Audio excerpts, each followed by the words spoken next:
नमस्कार दर्शक बंधु स्वागत करुच्ची आपण चैनल सिंपल नॉलेज को। आपण आज प्रश्न डेंगू रोग पर क्यों पत्र बेस उपकारी अटे। आपणकर ऑप्शन गुड़िक है ऑप्शन ए निंब पत्र, बी अमृतभंडा पत्र, सी आंब पत्र, डी लेंबू पत्र।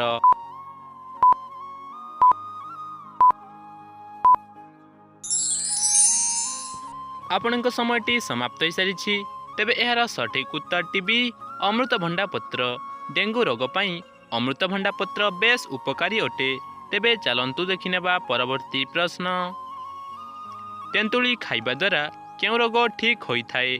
आपणकर ऑप्शन गुड़िक है option A cancer, B diabetes, C thyroid, D हृदरोग।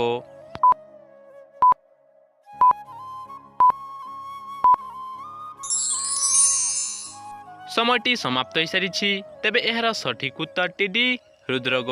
तेंतुली खाइबा द्वारा हृदरोग ठीक होता है। तेबे चलंतु देखिनेबा परवर्ती प्रश्न।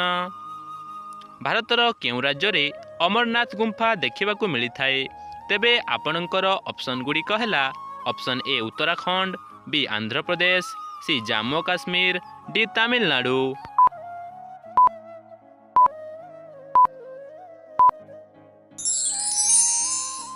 समयटी समाप्त हो सारी तेबे यार सठिक उत्तर टी सी जम्मू और काश्मीर। भारतर जम्मू और काश्मीर राज्य रे अमरनाथ गुंफा देखिबाकू मिले।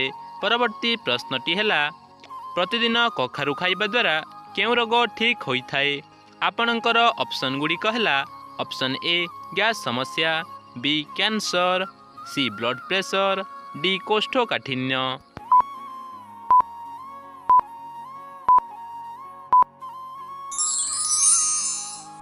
पुणी थरे आपणक समयटी समाप्त हो सारी तेबे यार सठिक उत्तर टी ए गैस समस्या। प्रतिदिन कखारु खाइबा द्वारा गैस समस्या रोग ठीक होता है। परवर्ती प्रश्नटी है भारतर प्रथम उपग्रहर नाम कौन। आपणकर ऑप्शन गुड़िक है option A Chandrayaan, B Rohini, C Siddhartha, D Aryabhata.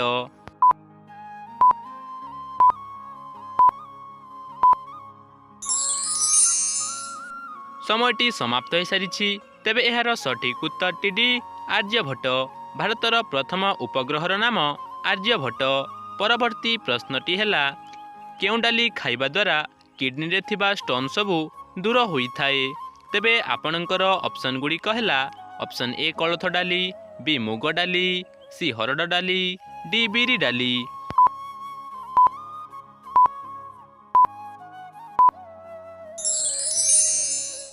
समयटी समाप्त हो सारी तेबे यार सठिक उत्तर टी ए कोलथ डाली।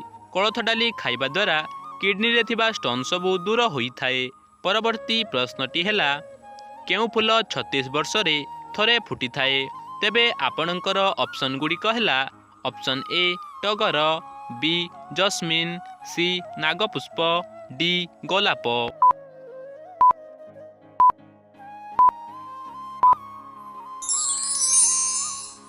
समयटी समाप्त हो सारी तेबे यार सठिक उत्तर टी सी नागपुष्प। नागपुष्प फूल 36 वर्ष रे थरे फुटी थाए। परवर्ती प्रश्नटी है भारतर राष्ट्रीय भाषार नाम कौन। आपणकर ऑप्शन गुड़िक है option A Odia, B Hindi, C इंग्राजी, डी बंगाली।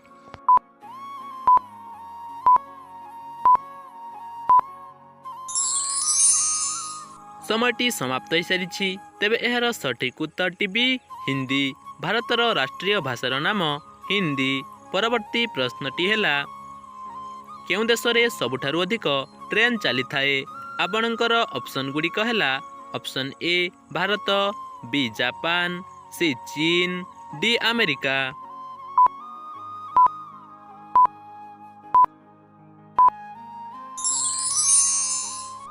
आपणकर समयटी समाप्त हो सारी तेबे यार सठिक उत्तर टी अमेरिका। अमेरिका देश में सबुठारु अधिक ट्रेन चली थाए। परवर्ती प्रश्नटी है सरिष तेल रे कौन मिसई लगाइले आंठुगंठी बिंदा भल हुए। तेबे आपणकर ऑप्शन गुड़िक है ऑप्शन ए रसुण, बी कला जीरा, सी लवंग, डी गोलमरीच।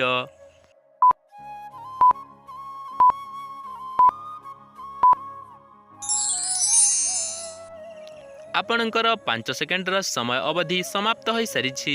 ତେବେ ଏହାର ସଠିକ୍ ଉତ୍ତରଟି ଜାଣିବା ପୂର୍ବରୁ ଯଦି ଭିଡ଼ିଓଟି ଭଲ ଲାଗୁଛି ତାହେଲେ ଭିଡ଼ିଓଟି ଗୋଟିଏ ଲାଇକ୍ କରି ଚ୍ୟାନେଲକୁ ସବସ୍କ୍ରାଇବ୍ କରନ୍ତୁ। ତେବେ ଏହାର ସଠିକ୍ ଉତ୍ତରଟି ଏ ରସୁଣ, ବି କଳାଜିରା।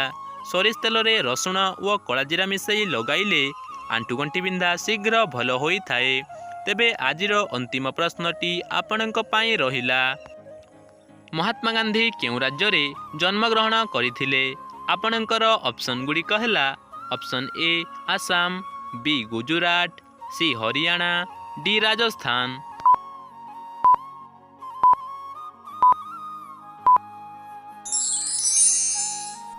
ସମୟଟି ସମାପ୍ତ ହୋଇସାରିଛି।